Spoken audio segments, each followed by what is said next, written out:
Good morning, YouTube. What you are seeing right now is me putting up my brand new racks.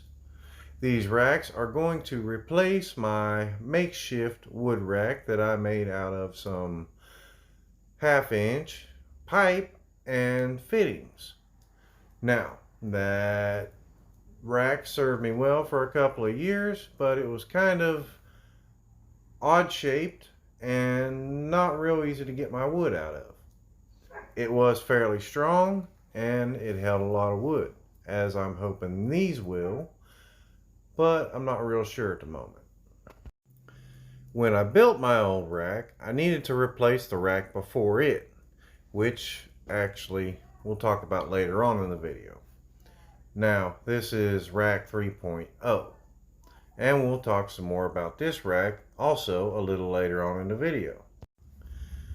So, there are 6 or 8 different brands of this style rack. And just like you are doing right now, I got on YouTube and I researched several of the different brands that are for sale. There's a set from Bora, Amazon's got a couple of sets, and I'm sure Home Depot and Lowe's have got their own sets as well. So let's talk about why I chose this style of rack. It has an open front so I can pull my wood straight out. It is only 12 inches in depth, which doesn't seem like it's very deep, but I guess it all depends on what you're going to put on it. Also, in some of the reviews, I've seen that you could put stuff like skis and conduit. It doesn't have to be used just for wood. My purpose is going to be mainly for wood, but you can use it for whatever, I suppose. In the other reviews, they also did mention the load ratings for their particular brand they chose, but they most certainly did not push those load ratings to their points. They would load 2 or 3 racks with a couple of slabs, maybe some skis and a little bit of conduit just to show their versatility, not really to show their strength. They also gave all of the negatives on the particular racks that they had chose. So the negatives for those reviews led me to the brand that I have chosen. And I'm sure you know by the thumbnail which brand I chose. So you see me hang the first 2 racks and kind of listen to me pitch up a little bit.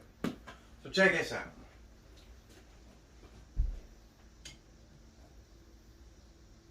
I'm 185, so I think they're a little under on their 110-pound rating per shelf, which is good because I plan on filling it.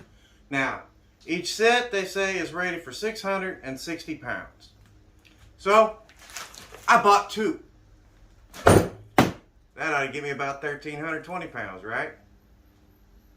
I mean, 2 racks, double the weight. I don't know. I'm probably not going to put 1,300 pounds on it, but I am going to fill it full. So, let's talk about the system a little bit. The way it was shipped to me was straight from Rockler, and I'm not a big fan. This is how it came.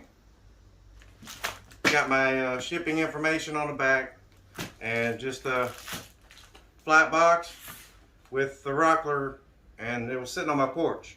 So, if you don't want your stuff getting stolen, you might want to put in some delivery instructions. Now, the box itself is all taped up so none of your components fall out. But if you look at this end here, you can see where you are a little on the busted open side. And like I said, they've got all the seams taped up real good, except for this end, which like I said is a little busted open. So I haven't opened this one.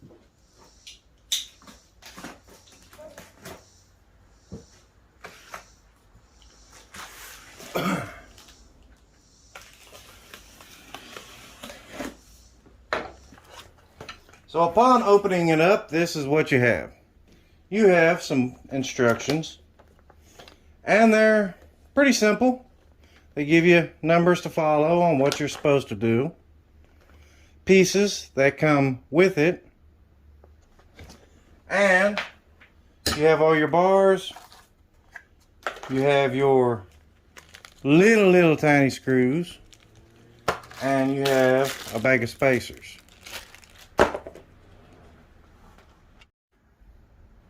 Now the instructions tell you to locate the bottom of your pole by the small 1/2 inch hole, or the small hole a 1/2 inch from the edge, which you can clearly see this one versus this one. This one is most certainly more than a 1/2 inch.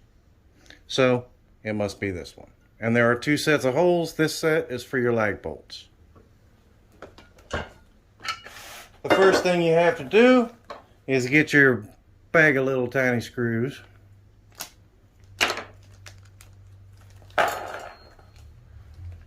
And put that in your bottom hole.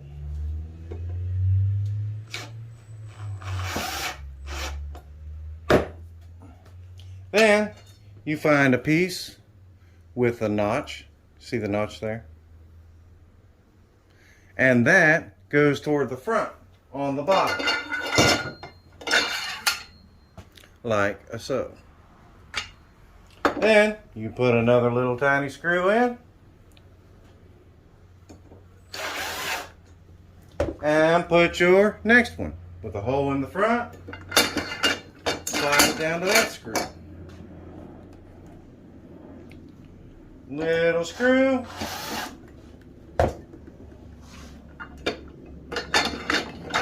Notch pole. Little screw.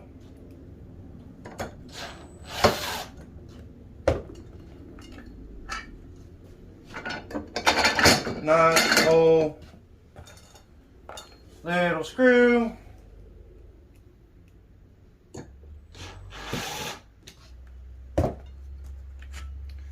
Notch, hole, little screw.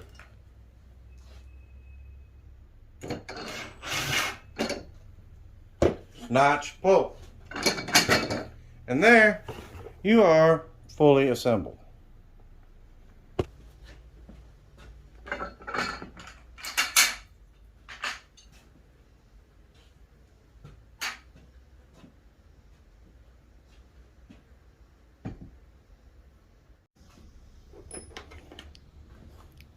So these are the bolts I went and bought. They're 1/4 inch by 4 inch bolts. And I took my pole with me down to the box store so I could get the biggest bolt that would work. And this one is just slightly too big. That's why I'm having to hit it with the impact driver to get it to go through the pole. Anything smaller, I don't feel like would be acceptable. The instructions say that you should be using 2 people to put these up. I don't have 2 people available, so I put up this cleat to help me level everything and keep everything in line. Now, this cleat is one of my 91-inch pine pallet boards that I ran through the joiner and made a straight edge on. Now that I have all 4 of these racks up, I can go ahead and remove it. Everything is nice and level, nice and square, up and down, side to side, yada, yada, yada. And since we're done with it, we'll go ahead and make that the first board in the rack. I have to say that whole 2 people thing is probably a pretty good idea, because trying to hold these racks and put screws in and hold spacers, you kind of need a couple more hands than just the 2 you got. But I made it work and everything went up pretty smooth, really. But I definitely would suggest using a cleat. It definitely helped things out a lot. One thing I did not like about the instructions is they did not tell you what size lag bolt that you should go buy.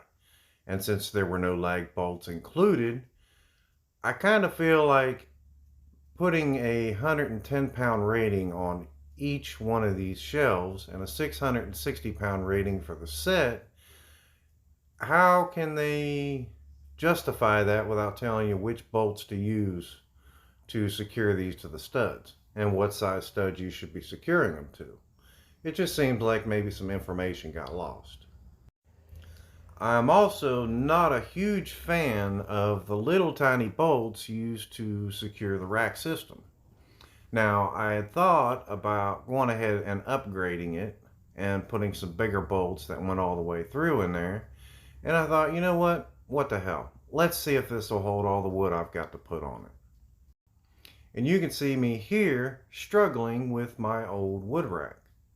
Now this one has served me well for a couple of years now, since the first one, as you can see down here in the bottom, has tended to fall apart. Now that was just an old closet door that I ran with some pretty janky chain, but it wasn't holding nearly this much wood when I'd originally put it up, nor was it intended to hold this much wood.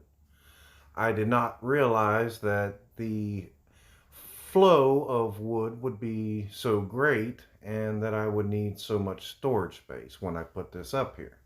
So yeah, well, bad design on my part. So as I finish stacking this wood up here, let me run down the math for you, because I weighed one of the tops, and each one of those tops weighed about 40 pounds. Each one of those tops had about 7 boards on it. So I have 104 7/8 by 91 by roughly 3.5 inch boards on this rack. There's a lot of boards. And to be honest, I'm getting a little nervous at this point. That's why I did the math before putting these last ones on. So, 104 boards, 7, yada yada yada. It comes out right around 595 pounds. So, I am under the recommended weight limit for one set of these racks. And I still have room for more boards. It's pretty good. So, it's holding. I don't know if I'd throw my big old butt on there or not right now. But it's a lot of storage. Got 104 boards on here. And 595 pounds. It ain't fell off yet. So, you need wood storage. I'm not affiliated with Rockler. I'm waiting to see how well this is going to perform, if it's going to fall off or not. So, subscribe, and if you see in future videos it's not up here, you know it didn't hold. And as soon as it does fall, I will be sure to let y'all know. That's all I got for this project. So, subscribe, like, and check me out in future projects. I'll see y'all later.